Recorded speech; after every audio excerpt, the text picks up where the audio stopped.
Chapter 14. Everyone Takes Their Next Step. After everyone had shared their stories and said goodbye to Rainbow, Meringue said that she would take them to her meadow, where she had lived after the great storm hit the egg factory. The lake shore that she had rested on was just a little ways away, and it was far too long a walk to go back to Cracked Egg's house that night. In the fields were lots of wild berry bushes and fruit trees, so there would be plenty to eat.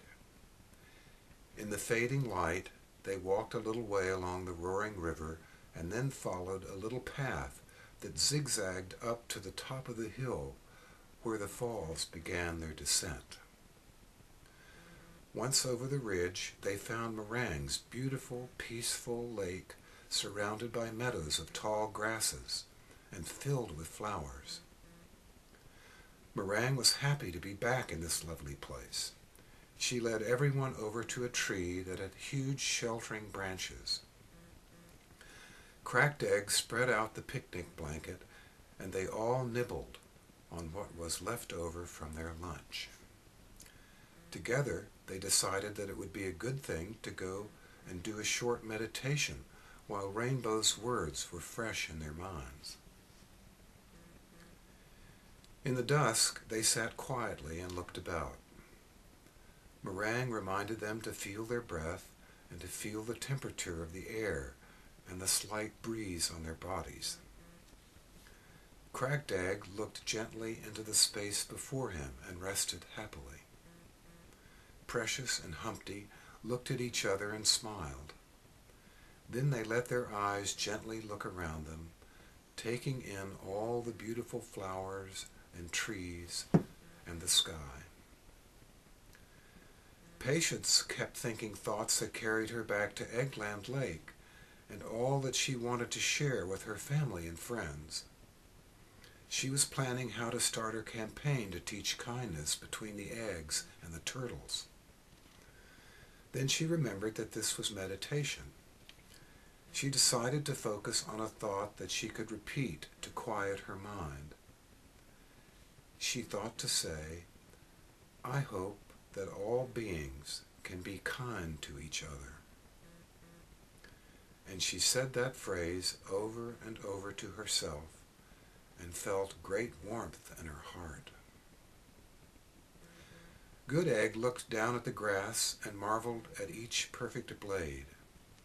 A ladybug was climbing slowly up one tall sliver of grass, and he watched it go.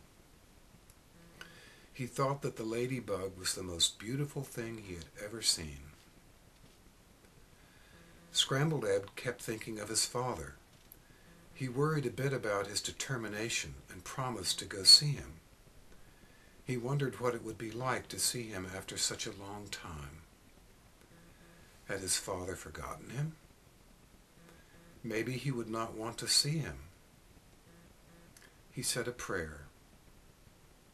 "May my father still love me." Then he imagined sending that prayer out into the sky to his dad. Humpty Dumpty was very, very happy. He had a very important answer, and it lifted away all of his fears. He knew that he was always in danger of dying because he lived in such a fragile shell. One fall or slip and his shell could be fractured again. But now he felt that whatever happened, he would be okay.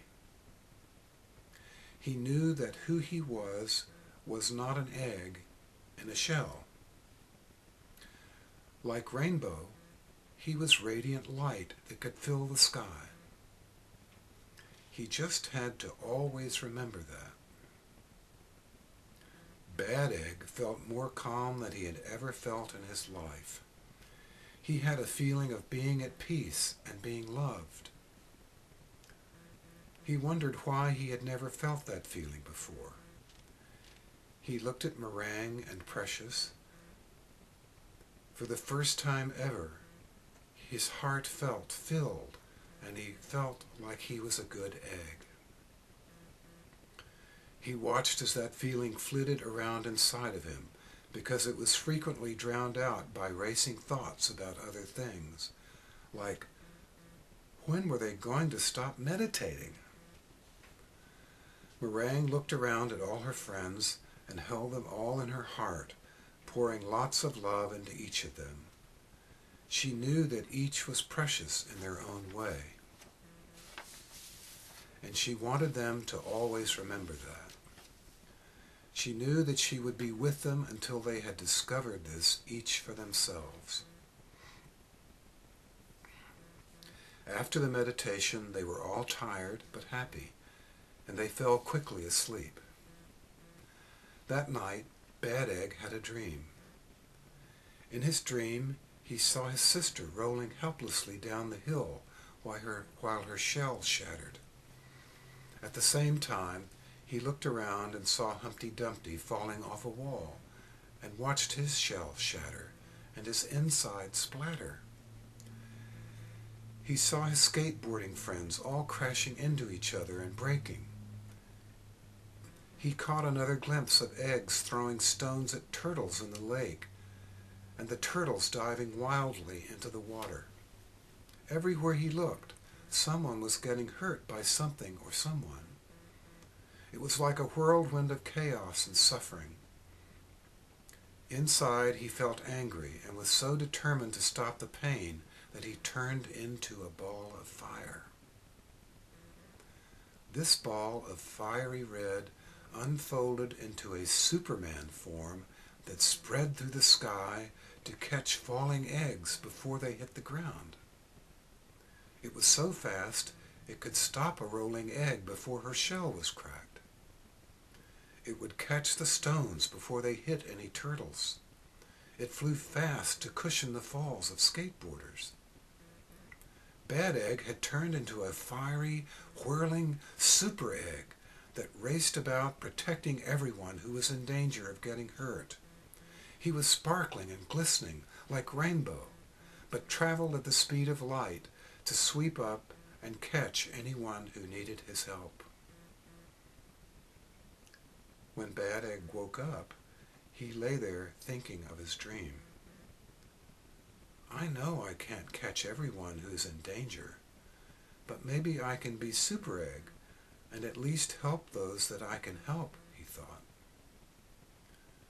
Then he thought that being Super Egg sounded a little silly, but it also made him very happy to think that he could use all those energies that burned inside of him to help his friends instead of hurting them. He laid there for a while and really liked imagining himself as Super Egg, bursting forth as a streak of bright red to rescue anyone in distress. Super Egg, he thought with a secret smile. That's me! Later, as the trekkers were slowly hiking back to Cracked Egg's house, Bad Egg walked with Meringue, holding her hand.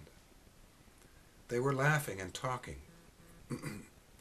But even as he was engrossed with his conversation, he kept glancing ahead at Good Egg and scrambled, clumsily trying to negotiate the wheelchair and the wagon over the rocky path. Meringue, I think I will run ahead of everyone else and clear away the stones and sticks out of the path. Then it won't be so bumpy. It will be easier to push Precious and Humpty, he offered. That's a great idea. Go ahead and clear the path for all of us. What a nice thing to do, applauded Meringue. Then she continued, Bad Egg, I think we will just have to give you a new name. Maybe we should call you Super Egg. Bad Egg laughed and then stopped still and looked at her in amazement. He had not told her or anyone else about his dream. How did she know?